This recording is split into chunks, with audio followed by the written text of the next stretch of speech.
Sir ನಮ್ಮ time ಮೀರ್ತಾ ಇದೆ, additional SP ಅವ್ರು ಒಯ್ದಾರ, ನಮ್ಮ ಕ್ಯಾಂಡಿಡೇಟ್ ಯಾವಾಗ ತರ್ತೀರಿ ಅಂತೇಳಿ. ಅವ್ರು DSP ಅವ್ರು ಭಾಳ ಚಂದ ಉತ್ತರ ಕೊಟ್ಟರು. ಏನಿಲ್ರಿ, ನನಗೆ ಇಲ್ಲಿ ನಿಂದ್ರಲಕ್ಕೆ ಡ್ಯೂಟಿ ಕೊಟ್ಟಾರ್ರಿ, ನಾನು ನಿಂತೀನಿ, ಚುನಾವಣೆ ಆಗೋರಿಗೆ ನನಗೆ ನಿಂದ್ರ ಅಂದಾರ್ರಿ. ಮತ್ತು ಇನ್ನೂ ಈಗ ಅಡಿಷನಲ್ SP ಅವರು ನಮ್ಮ ಕ್ಯಾಂಡಿಡೇಟ್ ಒಯ್ದ್ರಲ್ರಿ, ಇಲ್ರಿ ನಾನು ನೋಡಿಲ್ರಿ. ಅವ್ರು ಹೇಳಿದ್ರು, ಭಾಳ ಅಮಾಯಕರಂಗೆ ಹೇಳಿದ್ರು, ನಾನು ನೋಡೇ ಇಲ್ರಿ. ಇಲ್ಲಿ ನಿಮ್ಮ ಕಣ್ಣೆದ್ರು ಒಯ್ದ್ರಲ್ರಿ ಅಂದೇವು, ಇಲ್ರಿ ನಾನು ನೋಡಿಲ್ರಿ. ಮತ್ತು ನಿಮಗೆ ಯಾಕೆ ನಿಂದ್ರು ಸರಿ, ಇಲ್ಲಿ ಎಲೆಕ್ಷನ್ ಡ್ಯೂಟಿ ನಿಂದ್ರು ಸರ್, ಇದು ಆಗನ ಹೋಗಂದ್ರೆ ನಿಂತೀನಿ. ಜೀವಂತ ಶಾವಗಳು ನಿಂತ ನಿಂತಿರ್ರಿ. ನನಗೆ ಆಶ್ಚರ್ಯ ಅನಿಸ್ತು ಇವ್ರ ಮಾತುಗಳು ನೋಡಿ. ಅವ್ರು ಎಷ್ಟು ಪ್ಲಾನ್ ಇರ್ಬೋದು. ಒಂದು ಕಡೆ JDSದವರಿಗೆ ಪೊಲೀಸರು ತಮ್ಮ ಕೈಯಲ್ಲಿ ಲಾಠಿ ಕೊಡ್ತಾರೆ ಹೊಡಿಲಿಕ್ಕೆ, ಕಾರ್ಯಕರ್ತರಿಗೆ ಹೊಡಿಲಿಕ್ಕೆ, BJP ಕಾರ್ಯಕರ್ತರಿಗೆ. ಇನ್ನೊಂದು ಕಡೆ ಅವರು JDS ಗೆದಿಲಿ ಅಂತೇಳಿ 2 ಕ್ಯಾಂಡಿಡೇಟ್ ತೊಗೊಂಡು ಕುಂಡ್ರಿಸ್ಕೊಂಡು ಹೋಗ್ತಾರೆ. ಭಾಳ ಕಡೆ ಹೇಳಕತ್ತಾರೆ ಏನಂದ್ರೆ ಕಾಂಗ್ರೆಸ್ ಮೆಂಬರ್ ತೊಗೊಂಡೋಗಿದ್ರಿ, ಅದಕ್ಕೆ ನಾವು ಮಾಡೀವಿ. ಕಾಂಗ್ರೆಸ್ ಮೆಂಬರ್ ಗೆದ್ದವ್ರು 3 ಮಂದಿ, ಅದ್ರಾಗ ಒಬ್ಬವರು JDSಗೆ ಓಟ್ ಹಾಕಿದ್ರು, ಅವ್ರಿಗೆ ನೀವು ಯಾಕೆ ಹಿಡಿಲಿಲ್ಲ, ಒಯ್ಲಿಲ್ಲಪ್ಪ, ಅವ್ನು ನಿಮ್ಗೆ ಕಾಣಲಿಲ್ಲ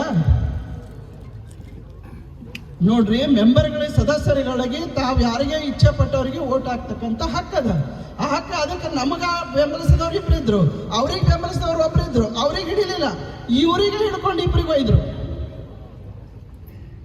ಪೊಲೀಸರು ಬೇಕಾದಂಥದ್ದು ಕಾಗದ ಪತ್ರ ಹೆಂಗೆ ತಯಾರು ಮಾಡ್ಕೋತಾರ ಅಲ್ಲಕ್ಕ ಭಾಳ ದೊಡ್ಡದೊಂದು ನಿನ್ನೆ ನಿದರ್ಶನ ಏನಂದ್ರೆ, ಎಂದೂ ಪೊಲೀಸರು ನಂಬೇಡ್ರಿ ಅನ್ನಂಗಾಗದು. ನಾವಂತಿದ್ದೆವು ಚುನಾವಣೆದಾಗ ಪೊಲೀಸರು ಬರ್ಬೇಕ್ರಿ, ಮೊದಲು ಪೊಲೀಸ್ ವ್ಯವಸ್ಥೆ ಮಾಡ್ರಿ, ಚುನಾವಣೆ ಮಾಡವಂತ ನಾವು ಅಂತಿದ್ದೆವು. ಹಳ್ಳ್ಯಾಗಿತ್ತು, ಇವತ್ತಿಗೂ ಕೂಡ ನಮ್ದೊಂದು ಭರವಸೆ ಇರ್ತದೆ, ಏನು ಅಂದ್ರೆ ಚುನಾವಣೆ ಪೊಲೀಸರು ಬಂದ್ರೆ ಶಾಂತ ಆಗ್ತದ್ರಿ ಅಂತೇಳಿ. ಇವತ್ತು ನಾವೆಲ್ಲರಿಗೂ ಡಂಗರ್ ಹೊಡೆದು ಹೇಳ್ತೀವಿ, ಯಪ್ಪ ಪೊಲೀಸರು ಬಂದ್ರಿ ಎಚ್ಚರಿಕೆದಿಂದಿರ್ರಿ, ಅವ್ರು ಮತ್ತೊಬ್ರು ಕಳ್ರು ಅಂತ. ಎಷ್ಟು ಹೇಳಿದ್ರು ಇಲಾಖೆ ಸರ್ಕಾರದ ಕೈಗೊಂಬೆ ಆದಲ್ಲಿ, ಪೊಲೀಸ್ ಇಲಾಖೆ ಕೈಗೊಂಬೆ ಆದಲ್ಲಿ ಕಾನೂನು ಯಾವ ಥರ ದುರುಪಯೋಗ ಆಗ್ತದಲ್ಲ. ನಿನ್ನಿನ ಜೀವರಿಗೆ ಒಂದು ಇದು ಚುನಾವಣೆ ಒಂದು ನಿದರ್ಶನ ಆಗಿದೆ. ನಮ್ಮ ಬೇಡಿಕೆ ಇಷ್ಟೇ ಇದೆ, ಯಾರು ಪ್ರಜಾಪ್ರಭುತ್ವ ವ್ಯವಸ್ಥೆಯಲ್ಲಿ ಪೊಲೀಸ್ ಇಲಾಖೆ ಕಾನೂನಿಗೆ ಗೌರವ ಕೊಟ್ಟು ಕೆಲಸ ಮಾಡದೇ ಇದ್ರೆ ಅಂಥ ಅಧಿಕಾರಿಗಳು ಎತ್ತಂಗಡಿ ಆಗಬೇಕು, ಇರಬಾರದು.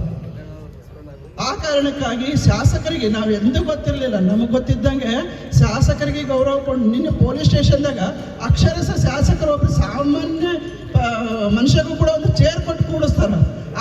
ಅದನ್ನು ಕೂಡ ಇರಲಿಲ್ಲ. ಪೊಲೀಸ್ ಸ್ಟೇಷನ್ದಲ್ಲಿ ಶಾಸಕರು ಸುಮಾರು 1 ತಾಸು ನಿಂತಿದ್ರು. ಸೊ ಈ ವ್ಯವಸ್ಥೆ ಇದ್ದಲ್ಲಿ ಯಾರಿಂದ ಅಂತಂದ್ರೆ ಕಾಂಗ್ರೆಸ್ ಸರ್ಕಾರದ ಇದರಿಂದ ಅಂತ ಎಲ್ಲರಿಗೂ ಗೊತ್ತದ. ಉಸ್ತುವಾರಿ ಮಂತ್ರಿಗಳು ಅದಕ್ಕೆ ಕೃಪಾ ಇದಕ್ಕದ ಅವ್ರ ರಕ್ಷಣೆ ಅದ, ಪೊಲೀಸ್ ಇಲಾಖೆಗಂತೂ ಗೊತ್ತದ. ಆದರೆ ಈ ಥರ ಪಾಠ ಒಂದು ವೇಳೆ ಕಲಿಸದೇ ಇದ್ರ ನಮ್ಮ ಅಡಿಷನಲ್ SP ಮೇಘಣ್ಣನವರಿಗೆ ನಾವು ಸಸ್ಪೆಂಡ್ ಮಾಡದೇ ಇದ್ರ ಇಲಾಖೆ ಮೇಗಿನ ವಿಶ್ವಾಸ ಜನರಿಗೆ ಹೋಗ್ತದ. ಆದ ಕಾರಣಕ್ಕಾಗಿ ನಮ್ಮ ಬೇಡಿಕೆ ಇದೆ, ಆದಷ್ಟು ಬೇಗ ಮೇಘಣ್ಣನವರಿಗೆ ಇಲ್ಲಿಂದ ಸಸ್ಪೆಂಡ್ ಮಾಡಬೇಕು. ಯಾವ ಥರ ಚುನಾವಣೆಯಲ್ಲಿ ಮತ ಹಾಕದೆ ಪ್ರಜಾಪ್ರಭುತ್ವ ವ್ಯವಸ್ಥೆಯಲ್ಲಿ ಕಾನೂನು ಕಗ್ಗೊಲೆ ಮಾಡಿದ್ದಾರೆ, ಅದು ಮತ್ತೊಮ್ಮೆ ನಾವು ನ್ಯಾಯಾಲಯದ ಮುಖಾಂತರ ಪಡಿತೀವಿ. ಅದೇ ಥರ ನಾವು ಹೋರಾಟನೂ ಕೂಡ ಮುಂದುವರಿಸ್ತೀವಿ ನಮ್ಮ ನಾಯಕರುಗಳ ನೇತೃತ್ವದಲ್ಲಿ ಅಂತ ಹೇಳ್ತಾ ನನ್ನ ಮಾತನ್ನು ಮುಗಿಸ್ತೀವಿ.